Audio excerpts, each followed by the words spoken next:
would like to talk about Mark Zuckerberg. So if you can pull up that that The video, the Zuck with his curly hair and his chain that he now wears because he thinks he's cool. I have no idea what this is about. Apparently, he made some statement about. Tell me if I get this wrong. Men have an average of 3 friends, but have the capacity to have 15 friends. And Mark Zuckerberg thinks that AI is going to fill that void for men. Correct. And fill the void of friendship. I'm sorry. Fill the void of friendship. Is that what I heard? Correct. And actually, I'm having some trouble pulling it up, so I'm just gonna text it to you guys, and if someone else can pull it up, because it won't let me share my screen for some reason. But yes. So, and it's not just men. He was talking generally speaking about people. That people Americans on average have 3 friends with the capacity of 15. I got it, Michael. Started at 20 seconds. Started at 20 seconds? Yeah. Okay, let me share screen. Ugh, what has happened to this guy? What is he wearing? Why does he look like that all of a sudden? All right, 20 seconds. Zoom forward. We're at 18 seconds is the best you're going to get. There's the stat that I always think is crazy. The average American, I think it's fewer than 3 friends. 3 people they'd consider friends. And the average no friends. demand for meaningfully more. I think it's like 15 friends or something, right? I guess there's probably some point where you're like, all right, I'm just too busy. I can't deal with more people. But the average person wants more connectivity, connection than they have. So, there's a lot of questions that people ask of stuff like, okay, is this going to replace kind of in-person connections or real life connections? And my default is that the answer to that is probably no. I think I think that there are all these things that are better about kind of physical connections when you can have them, but the reality is that people just don't have the connection and they feel more alone a lot of the time than they would like. So I think that a lot of these things that today there might be a little bit of a stigma around, I would guess that over time we will find the vocabulary as a society to be able to articulate why that is valuable and why the people who are doing these things are like, why they are rational for doing it and how it is adding value for their lives. But also I think that the field is very early. And you can cut it. Hold on a second. This guy is, hold on. Whoa. People need connection. People need friends. So let me give you a computer with not a real person so that you can find connection. And the society will find vocabulary one day to describe why this has value. Look, bitch, not all value is the same. +1 is not the same as +10, right? If I have a friend that I'm hanging out with in person and they're flesh and they're talking and I can see their, they emote and they use their hands, they communicate and, whatever. If it's Michael, he smells bad, maybe, I don't know. And you can't just say that that's an equal value. He's a monster. Well, listen, I'll give him credit for saying that it is not a replacement for in-person connection as much as it's a supplement. I'll give him credit for that. But even then, I don't think it's really a supplement. My issue is, after this, I was doing... Okay, anyway, back up. So 2 months from today, my book is due on men's friendships. And so this topic was really interesting because I'm actually currently working on the chapter about online friendships and that kind of stuff. And that's us, bud. Yeah, because we've never met. If people don't know that, we've never actually met in person. We've met. Well, I met Michael. Yeah. No, yeah. No, I've seen Charles and I have not met. Right. I know. And so I went and looked it up, and there's some cool, interesting things. I'm going to check them out. There's one called Replica, which is an AI friend bot. Another one called Anima. And but the problem, What is it called?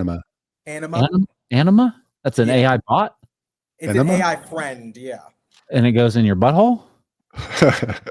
And so what I find interesting is that he created this space for us to not have deep, meaningful in-person connections. He was one of the driving forces behind it, and now he's trying to fix it with fake connections, which are not as meaningful. You just can't replicate human connection like that with a bot. No matter how smart it is or anything like that, there's still there's still something missing. And for some people, it might work. For people who are socially anxious or don't leave their home, but for most people, unless you're going to use this as a tool to help people build social skills to then go make friends, great. Like as a simulator, fine. But I just don't see it replicating it. I don't have anything meaningful to add. I think Charles covered it very well. I would just say either Mark Zuckerberg, that is him at his psychiatrist's desk, or he's a lizard person. No. Both are plausible scenarios for me. Sounds like he didn't have any friends and he's pretty bummed out about it, or he's got human skin on. He does. I don't know. He might be an alien. He's got that anima deep.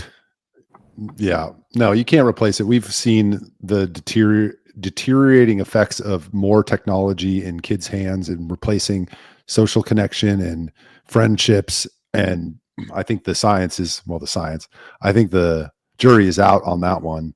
And I don't think supplementing friends with fake online AI friends is going to do anything but make that worse. Now, I mean, just to throw a wrench in things, just for fun. Well, I will say, I mean, part of the problem, robots have no aura. Am I right, bruz? Yeah. There's no Riz. You know what I mean? I could see having do I call it a relationship? I don't know. A relationship with an AI or a robot at some point, but not a friendship. No, Michael, not that kind of relationship, though. Who knows? I'm not going to say no yet, all right, to that. But what I am saying is like Grok or ChatGPT. You know, you ask it questions, you sort of like pitch back and forth, and sure, there's a lot of problems with them, but as it hopefully gets better and less politicized or whatever, I could see having a relationship there with some sort of AI and having a meaningful relationship where I'm bouncing ideas off of that and like, you know, having conversations with it, but it's never going to replace friends and family ever. Right? You're talking the interstellar dynamic with, I forget the robot's name in that, but that's what you're kind of envisioning, right? Yeah. Something like that. Where they like joke with each other and he asks them like factual things. But I will say in the end of Interstellar, which is a great movie, he throws him into the black hole. So it wasn't that meaningful of a connection. Who the robot throws the guy or the guy throws the robot? No, McConaughey throws the robot. Gosh, what was his freaking name? I can't remember his name. The robot's name in Interstellar? I don't remember there being a robot in Interstellar. Have we been conditioned for this for a long time? Because when you think about things like R2-D2 and like all these different robots that have come and gone that people have built close relationships with and were sad about them dying and stuff. Like I remember in R2-D2, they were crying when that robot, I forgot what exactly happened to him. He was chasing somebody, got electrocuted or water or something. They were bawling their eyes out. Who was? Not R2-D2. I'm sorry. Johnny. Oh, Johnny 5. That's Five. Yes. Fucking, what's the name of that movie? It's on the tip of my tongue. Is it not Johnny 5? I don't think so. Maybe it is. Tars is the name of the robot in Interstellar. But Short Circuit. Oh yeah, Short Circuit. Oh yeah, that's a great movie. Damn. Great movie. Reminds me of the little. Have we been conditioned? Predictive programming, yes. There's also Her, and there's Blade Runner and Blade Runner 2049, and there was a recent movie that came out this year. I can't remember, but it's like sex robots, but they're like indistinguishable from people, and you know, I mean, what? What's the one with the good-looking robot? The one with the good-looking robot.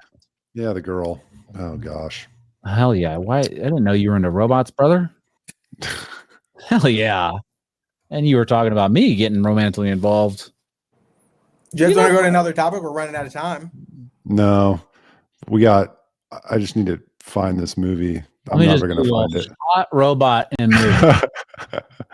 You know what I'm talking about as soon as you literally don't know. The 10 Cosmopolitan. These are the 10 most fuckable robots of all time. Sharing screen. There it is. Ex Machina. That's what I'm talking about. Okay. Here's the 10 most fuckable robots. Arissa from Better Than Us. There it is. Ava from Ex Machina. Okay, she's number 2. So you got to get on number 1. Arissa from Better Than Us. I've never seen that. I don't either. All right, We're at 4:00, gentlemen. So we should end the show. It's been another great one. Giant is number 7 of most fuckable robots. Cosmopolitan, what are you doing? C-3PO? Rosie. That one I see. Bumblebee. This is a joke, Cosmo.